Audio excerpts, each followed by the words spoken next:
Ahojte. Tak sa znova hlásim s novou tému obručky. Farba zlata alebo striebra. To tiež je často dilema a budúce nevesty, teda snúbenice, si vedia s tým dlho lámať hlavu a veľa razy si toho píšeme aj do noci. A sa to robím toto video, lebo veľa razy sa opakujú tie isté otázky. Takže tu to zhrniem, zhruba, na čo si spomeniem. Kov. Z akého kovu, aké obručky? Veľa razy býva to, že rozhodujú sa podľa toho, aký majú snubný prsteň. Či je žltý, biely. Hovorím to, že dneska nie je pravidlo, že musí byť tej istej farby, lebo koľko razy sa tu vedia, aj keď prídu sem snúbenci, dohádať spolu, že jeden chce takú farbu, druhý takú. Stáva sa potom, že jeden má bielu a druhý žltú, aj to sa dá, hej. Ale ja hovorím, že ten snubný prsteň nie je na doživotné nosenie každodenné, hej. On by sa mal nosiť príležitostne po svadbe. Do svadby samozrejme ho noste, lebo chcete ukázať, áno, už som zadaná. Ale po svadbe máte na to obručku a tá je robená na každodenné nosenie. Ten snubný prsteň nie. On je oveľa jemnejší a ozaj mu to škodí, keď sa na každý deň nosí. Dobre, takže ja by som vám to predstavila takto od začiatku. Rozdiel medzi striebrom a bielým zlatom. Niekto si hovorí, že vyzerajú rovnako, dokonca, že možno striebro je krajšie, alebo je belšie. Môže to byť pravda, je belšie na začiatku, nové, ale striebro je strašne mäkké. Striebro je dobré na bižutériu, na občasné nosenie, ale nie na každodenné nosenie doživotne.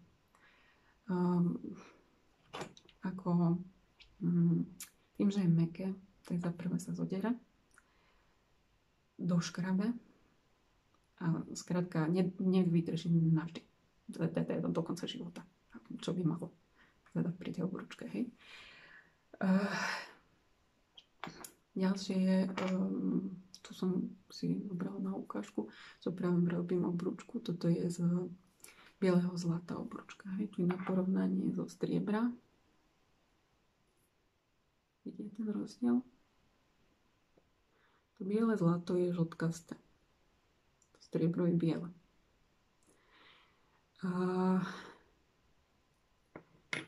Biele zlato je tvorené z liatina zlata a je tam pridané striebro, trošku striebra, hej, a nikel väčšinou.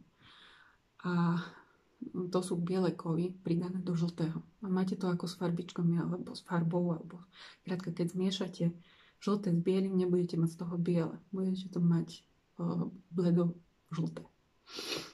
A toto môžeme porovnať so žltým zlatom.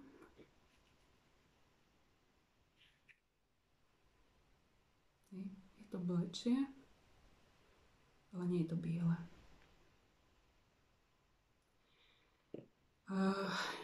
Mne osobne príde žlté zlato krajšie. Je to klasika, ale to je môj osobný názor ako zlatníka. Biele zlato je tvrdšie ako žlté. Neskôr sa vám už krapia trošku menej. Ale tak ten rozdiel nie je až taký strašný. Ešte biele zlato vlastne, aby bolo biele, ten finish, aby bol krásny, tak sa ródiuje. To je pokovovanie bielým kovom ródiom, čo je rovnako drahý kov ako zlato. Ale je to len pokovovanie, takže sa vám to zodere po pár rokoch, tento biely kov, ródium, a ukáže sa zlato. biele zlato. Niekto hovorí, že mu šperk zložutol, ale on vlastne sa mu ukázalo to biele zlato, aké je naozaj. No, ešte sú aj všelijaké kombinácie samozrejme. Dajú sa skombinovať v jednej obrúčke aj 2 farby, 3 farby. Hej. Tu som vám prichystala, aby bolo vidieť, neviem, či to uvidíte, ten rozdiel. Toto je zlato originál, ako ho kupujeme. Ružové, biele, žlté. Neviem, či vidíte ten rozdiel. Ani pod iným svetlom. Neviem.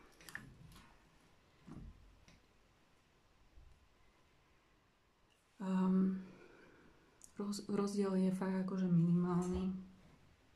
Sú to také odtienky.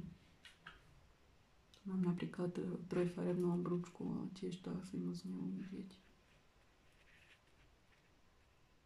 Tak to možno keď je položená. No. Ružové zlato je tiež vlastne žlté zlato s prídavkom medí, aby bolo ružové. Potom je ešte červené zlato, to je viacej medí v ňom. Ale s tým až tak často nerobím, lebo ľudia nechcú mať až také červené obrúčky. Skôr dámy ružové. Hej. Čo by som ešte k tomu povedala? No samozrejme, zlato je mäkké. Relatívne mäkké. Hej. Nie je mäkké ako striebro, ale je poškrabe sa, zodere sa, je to taká klasika. Hej.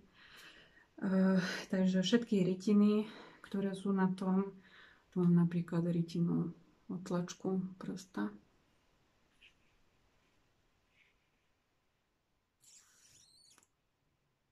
Časom zodera. To ja vždy upozorňujem, keď si tu niekto objednáva u mňa, že vydrží to také podľa toho, čo robíte. Ak robíte na stavbe, tak 7 rokov, ak robíte v kancelárii, mohlo by to aj 15 rokov vydržať. Nič nie je večné, hej, takže okrem diamantov. Takže, ale to som sa už venovala v inom videu tým diamantom, to odporúčam tiež si pozrieť. No, ešte čo odporúčam na toto, vlastne, že obrúčky sa škrabú, vidieť na nej, ako ich nosíte a takto všetky tie vplyvy. Tak odporúčam vám tepané obrúčky. Rôzne tepané, hej, toto je takto dorovná tepané. Ale sú aj vlastne aj tieto, čo práve osádzam, sú tepané. Toto je páska od toho. Ono v skutočnosti vyzerajú oveľa lepšie. Koľko razy, myslím, prišli ľudia a chceli nejaké iné obrúčky a zbadali tieto tepané a sa im tak zapáčili, že si tie objednali. Lebo ozaj, akože ten lesk je krásny. A vidieť na nej, že je to ručná robota, lebo stroj vám tie obrúčky nevytepia. To som chcela ešte tým tepaným obrúčkam, že je to super, že na nich nevidieť až tak ten vplyv toho nosenia. A tie škrabance a toto všetko na tých obrúčkach tepaných až tak nevidieť. Ešte, ako ja sa vždy snažím, lebo ako hovorím, vždy robíme opravy a rôzne veci, takže vidím na tých šperkoch, na tých nosených, čo sú nosené 30-40 rokov, tak vidím na nich, čo ten vplyv nosenia, hej. A ja sa to snažím potom v tých mojich obrúčkach, čo sú naše nové obrúčky, skúšam ich spraviť tak, aby boli pekné po rokoch. Alebo teda, aby to nejak vyzeralo. Aj po rokoch, aby to nebolo také obnosené. No a toto tepanie je fajn. Ďalšiu vec, čo robievam, to je toto škrabanie. To som už ukazovala na tom bielom zlate. To si ešte môžeme pozrieť, toto je porodiované. A toto je nerodiované, hej. To isté kvázi. Sú také škrabané diamantami. A to, že je to vlastne naschvál poškrabané, tak potom není na tom vidieť až tak vplyv prostredia, keď to budete nosiť originál potom.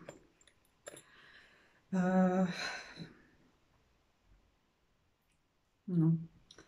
Ešte šírky možno by som spomenula. Ja si vyberiem zase iné.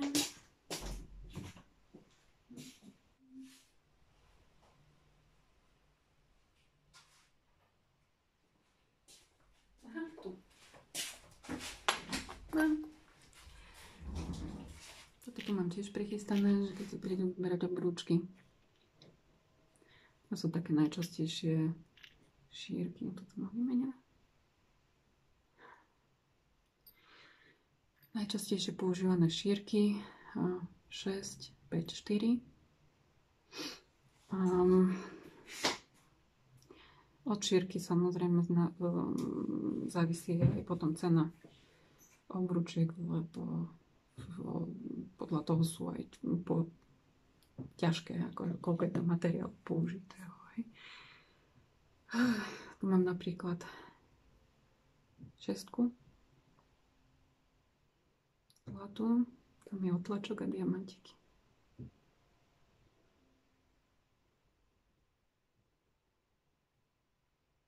Je to obručka s rovným profilom.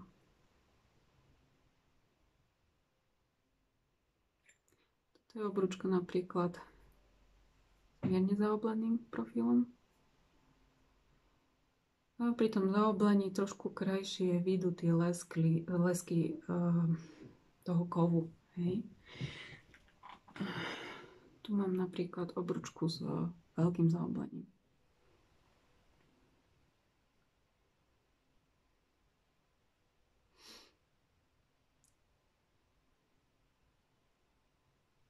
Vlastne viete si vybrať rovné, mierne zaoblené a zaoblené. Skoro všetky obručky sa dajú robiť v rôznych profiloch, rôzne povrchové úpravy. Dá sa to rôzne skombinovať. Už som robila všelijaké možné kombinácie. Dobre. A ešte som chcela, že vlastne biele zlato je drahšie, je najdrahšie. Žlté a ružové sú rovnako drahé.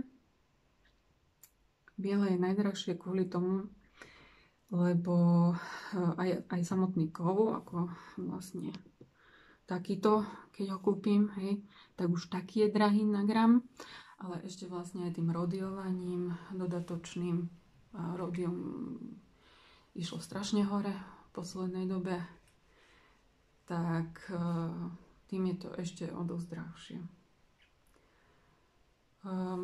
Ešte túto pre zaujímavosť. To je plech zlatý, biele zlato. Z toho sa robia prívesky. Sú tenšie, hrubšie, záleží od toho, aký veľký je ten prívesok. A hlavne, koľko je ochotný človek za to dať. Podľa mňa zlatý prívesok nemusí byť moc hrubý, lebo zlato je tvrdšie napríklad ako striebro, hej. Strieborné robím hrubšie, tie prívesky. No, to by bolo asi tak aj všetko. Ešte vám ukážem túto, akurát robím, keď sme v dielni. Tu osadzam kamene na tepanej obrúčke. Vlastne preto mi je napadlo robiť toto video. A tu vlastne mikroskopom do toho pozerám.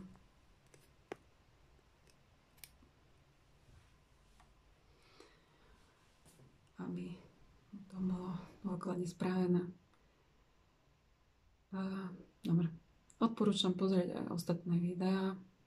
Snažím sa vždy niečo nové spraviť, čo mi napadne. Aké zvyknete mať ešte otázky. Po prípade skúste mi ešte napísať, čo by vás ešte zaujímalo. Taká téma.